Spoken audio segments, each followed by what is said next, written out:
Welcome to a very gentle flow. We're going to practice this 15-minute sequence to wind down and to relax. Get comfortable on your yoga mat. Relax the shoulders, relax the face, and just take a few deep breaths. You're going to breathe in through your nose and also exhale out through your nose. Arriving on your mat, bringing the hands in front of your heart to Anjali Mudra, setting an intention for your practice. This can be on a physical level or on an emotional level. Getting ready to practice, so slowly open your eyes and release your hands again. We're going to bring the hands behind our back, interlace the fingers, and we're going to stretch the front of the body, opening up our heart. Keep on going, breathing while you're holding the asana.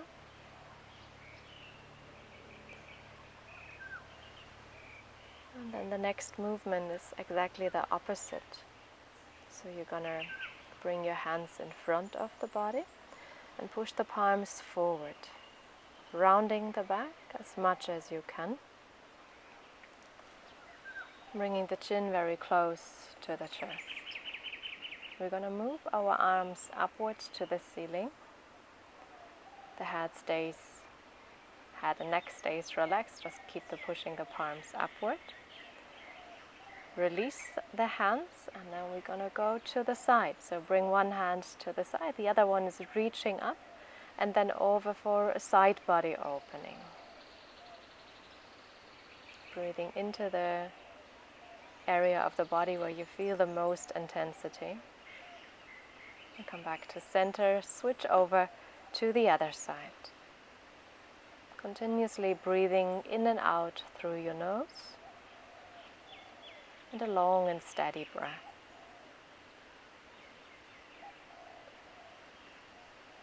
And then with your next inhale, you're going to come back up to center, bringing both arms up. And then we have one more movement in the seated position. We're going to twist. So whichever side comes first for you. You can be with the back of the hand and the fingertips. Inhale to raise the arms and exhale to twist again. We're going to repeat this, so you can do this in your own time with your own breath. Exhale to twist.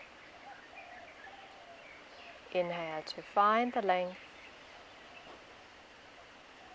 And twisting again. Raising the arms up again. And then bring the hands by the side of the body. We're going to work a little bit on our neck, so tilting the head to one side, head goes to the shoulder to feel the stretch on the opposite side of the neck. And then we do exactly the same on the other side. So you can stay on a point where you feel that there's some tension. Be gentle to yourself. You might want to have a few circles, left to right, right to left.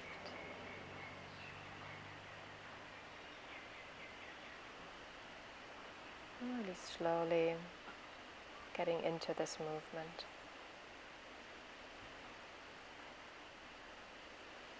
Wonderful. And then bring the head back into center and relax the head.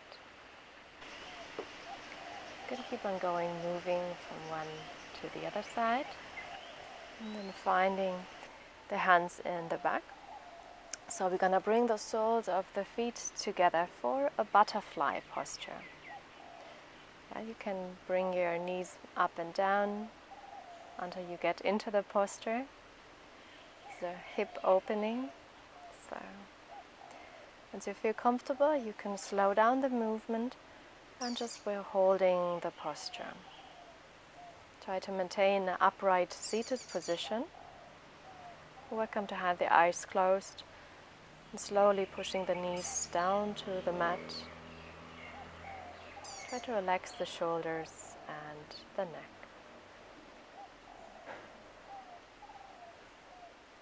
And with the next movement, we will still open our hips and especially the front of the body.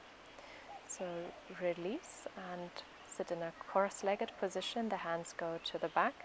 You're going to raise your hips and your heart up. The knees, they stay on the ground.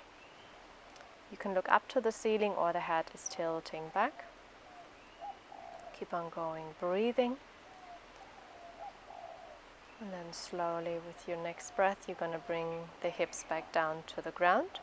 And we're changing the position of our feet. So the one which was before in the front goes to the back. And we're going to repeat the same movement. It's a very simple movement, but if you were seated the whole day, then it's very nice to open up the psoas, the front of the body. Holding for one more breath. Then slowly bring the hips back down. We're going to transition to all fours. So bring the hands right under your shoulders. Knees are hip width distance.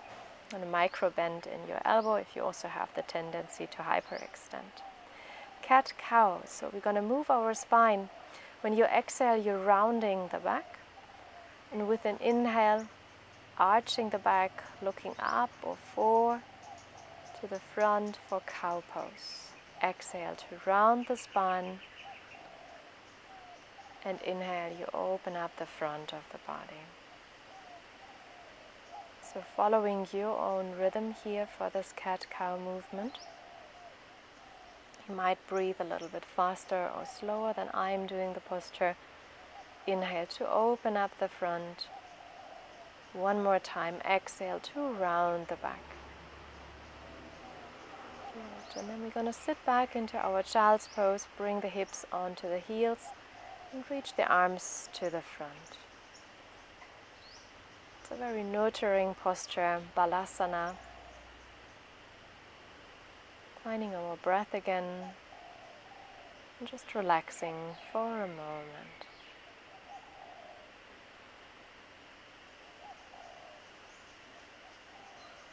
And slowly releasing this child's pose, coming back to all four position. You're going to step back with your right leg, having the left hand on the ground, and we have a side body stretch again. So raising your right arm up and then over to stretch the whole side of the body. Now reach the self as long as possible. Be careful that they're not popping out the rib cage, so we're going to draw the navel to the spine. And then slowly and graceful bring the hand to your right foot to catch the foot in the back. This will even more open up the quadricep. A bit tricky to find our balance here. Keep on going, breathing. Wonderful. And then bring the hand and the knee back down. Have another cat and cow posture. Exhale to round the spine. And inhale, open up the front of the body. Let's repeat this one more. Exhale to round for cat pose. And then we will have the other side, so stepping back with your left leg. Use the right foot as a kickstand, reaching up with your left arm. And then find the extension, reaching to the front of the room, wherever you're practicing. Lifting up the left leg, so bending your left knee and grab around with your left hand, opening up the front of the body, especially the quadriceps, the psoas, gets a wonderful stretch here. Try to keep the balance, hold for another moment. And then also, same as on the other side, we try to, as graceful as possible, release the posture, bringing hand and knee back down. We're making our way into the first downward facing dog. So if the back side of the body feels a little bit stiff, you can walk the dog bending one knee by the time. Stretching the hips up to the sky, up to the ceiling, and bringing the heels further down to the mat. So give yourself some time to arrive in Adho Mukha Svanasana, our downward dog. You can also check the length of your dog, and this is a wonderful way to come forward into plank pose and then see if your hands and feet are in the right position, pushing back into downward facing dog. Let's slowly bring our knees down to the floor, coming back to all four position. And then first we're gonna come onto the knees and stepping forward with your right foot. Having the left hand on the right knee, so opposite knee, and reaching with your right arm to the back to have a twist here. Very good for our spine, very good to help the body to detox our twisting actions. We will have another twist right ahead, so you're going to keep your left hand on the ground, and then release your left knee also from the ground and reach the right arm up. If this is too much, you can keep the knee on the ground and still get a wonderful twist out of this one. Bringing the hand back down, both knees back onto the ground, and have a child's pose in between. Finding your breathing here, in and out through the nose and as deeply as possible. With your next breath, tuck your toes under again and raise the hips up. Second time, downward facing dog. So we have an outward rotation in our down dog. Come forward into plank and shift the hips back up, heels down to the ground. Bring the knees back down to the ground. We're going to get ready for the other side. So come into a kneeling position again. And this time it's our left foot which steps to the front. Right hand to your left knee, opposite side, preparing for this wonderful twist, easy way to open up. Gazing to your left hand, keep on going, breathing. And then slowly we're going to release this posture, bringing the right hand down to the ground and lifting your left arm up to the sky. Wonderful. Keep on going, breathing.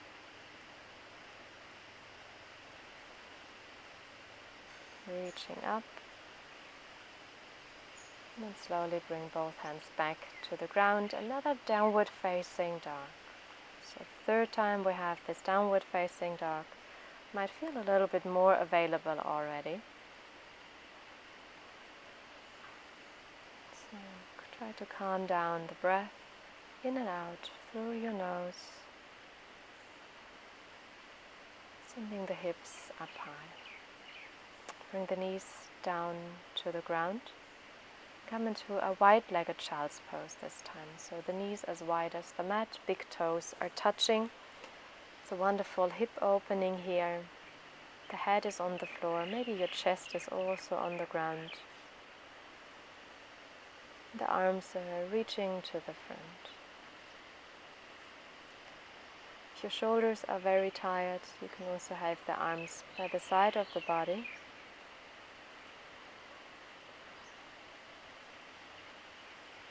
And you can keep on going in this wonderful balasana pose, staying a few more minutes if you wish so.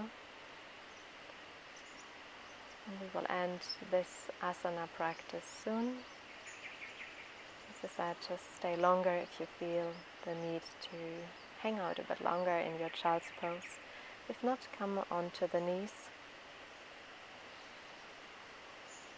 This is how we're ending our session.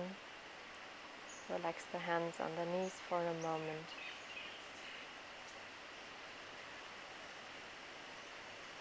See how you feel now after this 15 minutes. If you wish to have a meditation practice, it's a good way to start with. If you have something else to do, then close the session with bringing your hands in front of the heart again. Anjali Mudra is a hand gesture where we're showing gratitude. Gratitude for our practice, for our physical body, and for life. Thank you for joining me. Hope to see you again on the mat, or maybe at Future Hippies. Wishing you a wonderful day. Goodbye.